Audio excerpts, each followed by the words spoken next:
Raphaël Liogier, bienvenue au Franc-Tireur. Merci d'avoir accepté notre invitation. Vous avez écrit l'an passé Le mythe de l'islamisation, essai sur une obsession collective. Vous ne trouvez pas que c'est un terme qui est galvaudé? Moi, je crois surtout que le terme qui est galvaudé, c'est le terme islam. Et au-delà du terme islam, le terme le plus galvaudé, c'est le terme islamisme. On a le sentiment aujourd'hui que l'ennemi fondamental, c'est l'islamisme, et on voit chez tout musulman un islamiste potentiel. Et ce qu'on entend par islamiste, c'est un djihadiste en puissance, quelqu'un qui en veut à la civilisation. C'est pour ça que moi, j'ai voulu employer ce terme d'islamisation, parce qu'au fond, la véritable peur, elle n'est pas liée à l'islam en tant que religion, et même à l'islamisme, qui est une doctrine spécifique, l'islamisme. L'islamisme, c'est l'islam politique qui apparaît aux alentours de la fin du XVIIIe, début du XIXe siècle. L'islamisation, ça se réfère à un processus. Quand on met islamisation, c'est un processus qui est irréversible, comme une marée, comme quelque chose de géophysique qui nous arriverait et contre lequel on ne peut rien faire. Là, vous dites que c'est un mythe, l'islamisation, que ça n'existe à peu près pas et que finalement, la société occidentale est complètement paranoïaque. Je ne peux pas croire que toute la société occidentale est complètement islamophobe ou paranoïaque. Il me semble que le Québec est une enclave en Amérique du Nord qui ressemble fortement à l'Europe de ce point de vue-là. Aux États-Unis, il y a de la phobie vis-à-vis de l'islam. Mais on n'a pas cette espèce de sentiment de guerre culturelle générale. Et on ne l'a pas, à mon sens, dans l'ensemble du Canada non plus. On l'a en particulier au Québec, justement parce que le Québec est une société qui est dans une situation de fragilité identitaire en Amérique du Nord, et que cette fragilité identitaire, cette difficulté à se définir, engendre cette situation de paranoïa, c'est-à-dire le sentiment d'être encerclé. Et par excellence, le Québec est un pays où les gens ont le sentiment d'être encerclés. Et c'est pareil aujourd'hui, mais à l'échelle européenne, à l'échelle du continent européen. Ce n'est peut-être pas un hasard si les débats sur la laïcité aujourd'hui au Québec sont assez proches des débats sur la laïcité en France. C'est-à-dire qu'ils se répondent en quelque sorte en écho, parce qu'il y a la même difficulté identitaire. On n'a pas eu ce débat-là nulle part face à l'immigration vietnamienne, italienne, grecque. Au Québec, grec, italien, c'était sur la langue. Ils débarquaient au Québec dans les années 70, ils ne parlaient qu'anglais. On a eu un débat là-dessus, mais pas sur les valeurs. Il y a un choc des civilisations, il y a un choc des cultures face à ceux qui sont...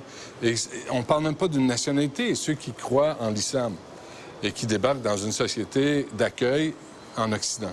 Je suis un défenseur des valeurs occidentales modernes, contrairement à ce qu'on pourrait imaginer.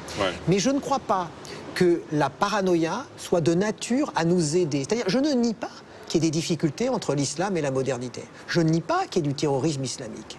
Ce que je veux dire, c'est que pour pouvoir combattre un phénomène, quel qu'il soit, c'est comme un clinicien, c'est comme un médecin, il faut qu'il soit capable de cibler le phénomène pour pouvoir l'éliminer. Il y a combien de cultes, d'organismes, de coopératives, de musulmanes qui regroupent, qui revendiquent, qui font des demandes? C'est aussi un mythe? C'est un mythe, c'est très très faible. C'est un mythe. La caractéristique des organisations musulmanes, en Europe au moins, c'est leur désorganisation. C'est-à-dire qu'elles ne sont pas capables de s'organiser de façon cohérente. Donc elles ne sont pas capables de revendiquer de façon cohérente. Elles ne sont même pas capables de descendre dans la rue en nombre pour pouvoir manifester et demander un certain nombre de choses. Et vous dites dans votre livre que finalement, il y a quoi, 90 mosquées en France? Et que les Français non, un peu plus, virent fous avec ces quelques mosquées. Il n'y a que 90 mosquées. Il y a très peu de mosquées en France par rapport au nombre de musulmans pratiquants. Effectivement, les mosquées sont trop pleines parce qu'il y a une chose qui est vraie, c'est qu'il y a eu, et ça c'est ce phénomène identitaire nouveau, une nouvelle intensité de la foi des jeunes générations. Et ce qui se manifeste par la volonté de se visibiliser. À un moment donné, ces gens-là, on pourrait presque dire que c'est un phénomène de mode, eh bien ils ont réussi à mieux exister dans l'imaginaire d'un retour à leurs racines, et comme ils sont maghrébins, c'était retour à leurs racines musulmanes, comme si on leur avait pris ça. comme si leurs parents même les avaient abandonnés, avaient abandonné cela au profit de la culture Donc, d'accueil. il y a islamisation. Donc, il y a un retour Non, à l'islam.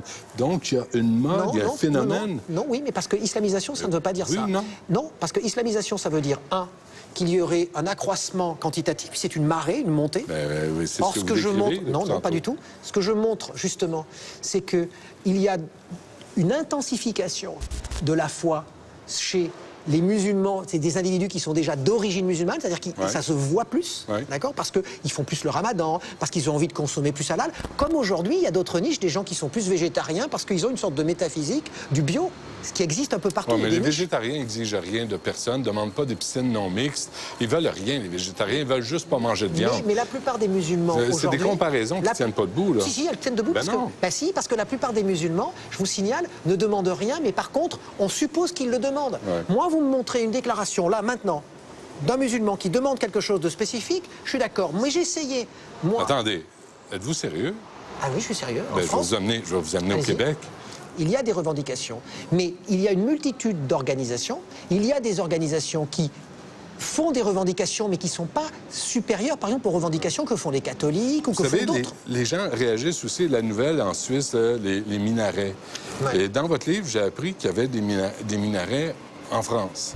Mais c'est quand même l'appel à la prière, c'est quand même dans le domaine public. Si un individu, un groupe d'individus veut Excusez-moi, mais construire... vous êtes en France. Moi, je débarque en France. Je débarque pas en Algérie ou au Maroc ou au Qatar ou au Yémen. asti. Je débarque en France. Parce que vous pensez que la France, vous êtes dans l'essentialisation d'une France qui aurait toujours été ce qu'elle est. Vous pensez que la Non, France, à ça- l'époque des Gaulois, elle avait déjà des cathédrales. Non, mais Vous pensez que les, la France- les Italiens qui sont débarqués en France se sont adaptés, sont devenus les Français et ont épousé mais les valeurs qu'est-ce que ça veut- mais françaises qu'est-ce que et ça veut dire la adapter? façon de faire. Ne se promène pas avec Mais les une Italiens- burqa sur la tête. Mais les parce que Italiens qui sont venus en France... l'égalité entre les hommes et les femmes, Italiens M. qui sont venus en Liagier, France étaient déjà catholiques. L'égalité entre Ben, les... c'est ce que je vous dis, il y a donc islamisation de l'Europe. Mais là, pour le coup, vous mélangez tout, parce qu'en milieu, vous me dites l'égalité entre les hommes et les femmes. Ouais. Moi, je vous dis justement, par contre, je suis un fervent partisan de l'égalité entre les hommes Mais et il les ne faut femmes. pas dire que c'est l'égalité entre les hommes et les femmes, si elle est remise alors en que cause- la femme a un code vestimentaire différent de l'homme. Que l'homme le porte, le Christ de burqa, mais non, mais- que l'homme porte mais- la niqab, mais- M. mais- Liagier. mais Si monsieur- vous l'aimez tant que ça, le voile, portez-le. Mais monsieur, là, vous me faites dire, vous faites ce qu'on appelle un procès d'intention. Non, j'essaie de comprendre votre réflexion. Oui.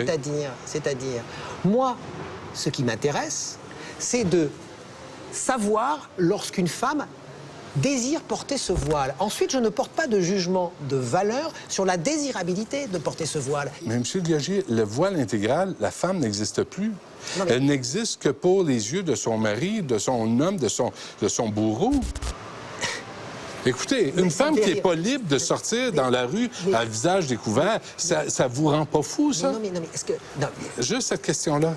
les catégories de femmes que vous avez, je prends première catégorie de femmes. Vous avez des femmes entre 25 et 30 ans, j'y suis pour rien. Moi, vous m'attaquez moi en tant que Je vous personne. attaque pas, je vous Moi, pose vais des vous questions. dire- je vais vous dire- Répondez-moi pas comme un Québécois. Ah On non. discute de votre livre, non, là. non, mais moi, je vous dis directement. Ouais. Les femmes, première catégorie de femmes, entre 25 et 30 ans. Il y en a 3 catégories, en gros. Allez-y. Entre 25, enfin, 22, 23 et 30 Ouais. ans. Alors, elles, c'est celles qui sont le plus fort en tête. Elles sont pas mariées. Elles sont pas mariées. Elles sont en général en études supérieures. Elles le font en général contre leur famille et contre leurs parents. En général, c'est une manière de dire fuck you. Et de dire fuck you, y compris aux hommes. C'est-à-dire, leur raisonnement est le suivant.